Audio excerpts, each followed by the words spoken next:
प्रिय विद्यार्थियों, नमो नमः। मैं रश्मि अग्निहोत्री शिप्रा विद्यालय से संस्कृत की कक्षा में आप सभी का स्वागत है। आज हम पाठ 14 अस्माकम आहारः अर्थात हमारा आहार, जो हमारा आहार है, भोजन है, उसके बारे में हम यहाँ पढ़ेंगे।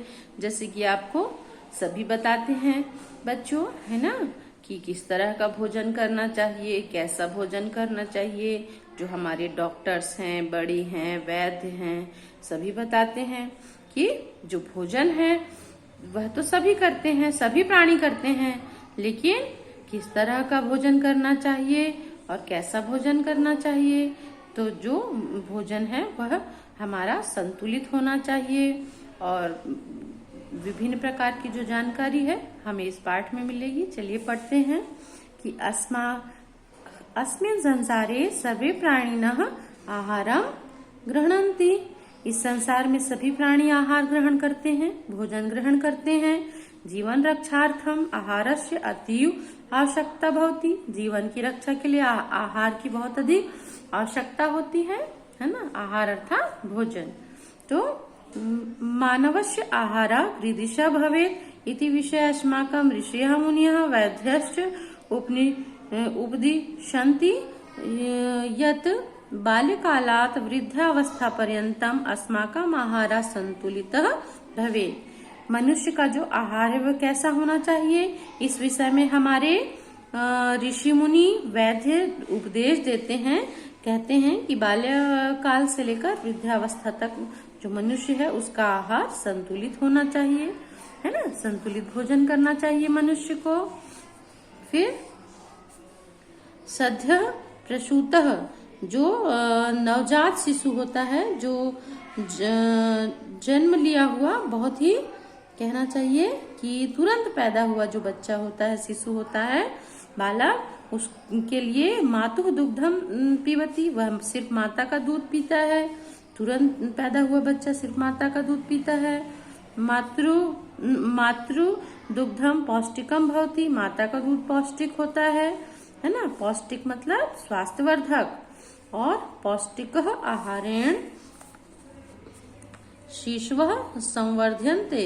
पौष्टिक आहार से शिशु का संवर्धन होता है, वो बढ़ता है ना। और उसके बाद सर्वजनाभ्यः आहारे पौष्टिक फलानां महती आवश्यकता वर्तते, अन्यथा ते दुर्बलः अशक्ताश्च भविष्यन्ति। सभी लोगों के आहार में, भोजन में पौष्टिक भोजन और फलों की बहुत अधिक आवश्यकता होती है, नहीं तो वे दुर्बल हो जाएंगे और अशक्त हो जाएंगे, शक्तिहीन हो जाएंगे। ठीक है। फिर अस्माकं आहारः उष्णं स्निग्धः स्वादयुक्त च भवेत्। हमारा जो आहार है वो गर्म होना चाहिए। उष्णम अर्थात गर्म, स्निग्ध अर्थात चिकना, स्वादयुक्त होना चाहिए। मानवः मितभोगी भवेत् अन्यथा अजीर्ण भविष्यति।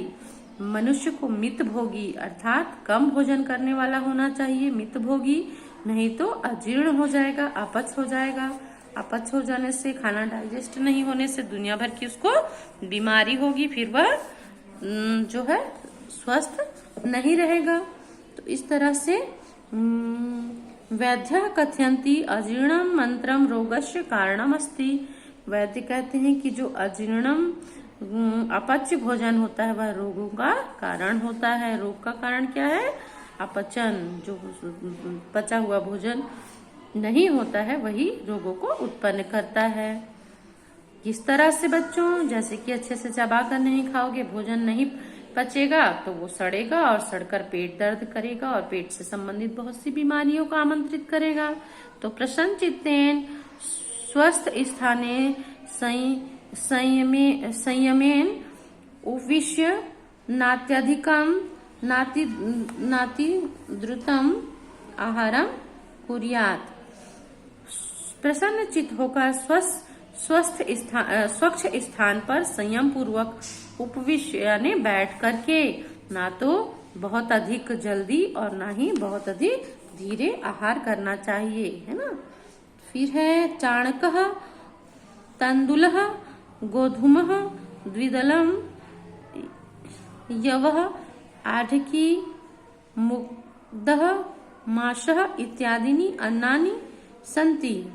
तो इस तरह से यहाँ पर हम देखेंगे कि जो हमारा आहार है उसमें चना, चावल है ना, चणकः चना, तांदुलः चावल, गोधूमः अर्थात गेहूं, द्विदलम दाल, यवः अर्थात जौ, आढकी अर्थात अरहर, मुदगः मूंग, फिर है माशः अर्थात उर्दा इत्यादि अन्न है, अनाज है। यह सब अनाज हम बच्चों खाते हैं। कौन कौन सा अनाज है ना, चना, चावल, गेहूं, दाल, जौ, अरहर, मूंग, उर्दा इत्यादि यह सब अनाज है, अन्न है। और कुष्मांडकः अर्थात कुम्हड़ा, करकट्टी अर्थात करेला, फिर है अलाम्बुः मूलिकः, आम्रम, इक्षुः कंदली फलम इत्यादि शाक फलानी संति। यह सब हरी सब्जियां हैं, साग फल है। कुष्मांडः अर्थात कुम्हड़ा, कुष्मांडः किसको कहते हैं बच्चों, कुम्हड़ा को। करकट्टी अर्थात यहाँ पर करेला है, करेले को। फिर है आपका अलाबू आलू को, मूली, आम, इक्षुः अर्थात ईख मतलब गन्ना। फिर कदली फलम अर्थात केला इत्यादि जो शाक और फल हैं, सब्जी और फल हैं, यह सब हैं।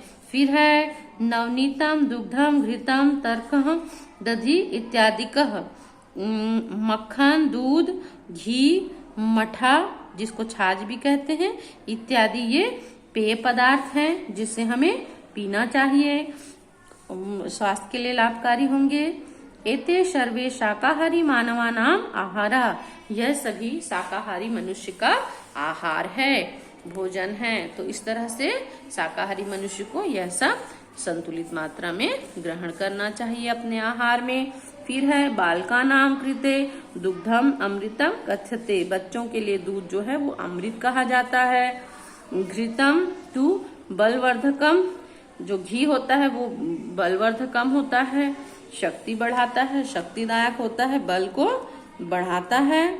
और उसी तरह से बच्चों जो मधु है वह रक्त शोधकम करोति। मधु अर्थात शहद होता है।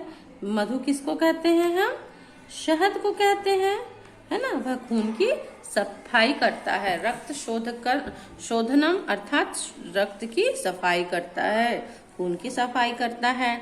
फिर है श्रीफलम, आमलकः, अमरूदः स्वास्थ्यम रक्षन्ति, स्वास्थ्य की रक्षा कौन करता है, नारियल। आमलकः अर्थात आंवला, अमरूद, यह सब स्वास्थ्यवर्धक होता है, स्वास्थ्य की रक्षा करते हैं। और बच्चों उदर शोधनम बलवर्धनम च कुर्वन्ति, उदर शोधनम अर्थात पेट की सफाई करते हैं और बल में वृद्धि करते हैं, ठीक है। फिर है उक्त्यच आहार शास्त्र है, जो उक्त भोजन है यह सब भोजन साहित्य का पालन करता है। भोजन आहार शास्त्र मतलब भोजन साहित्य का पालन करता है यह सब। तो शाकाहारी मनुष्य दीर्घायु भवति, कहा जा रहा है यहाँ पर कि जो भोजन शास्त्र का पालन करता है उसके लिए यह कहा गया है कि शाकाहारी मनुष्य दीर्घायु होता है। जो शाकाहारी मनुष्य होता है वो दीर्घायु होता है, अर्थात उसकी उम्र में बहुत अधिक वृद्धि होती है। धन्यवाद।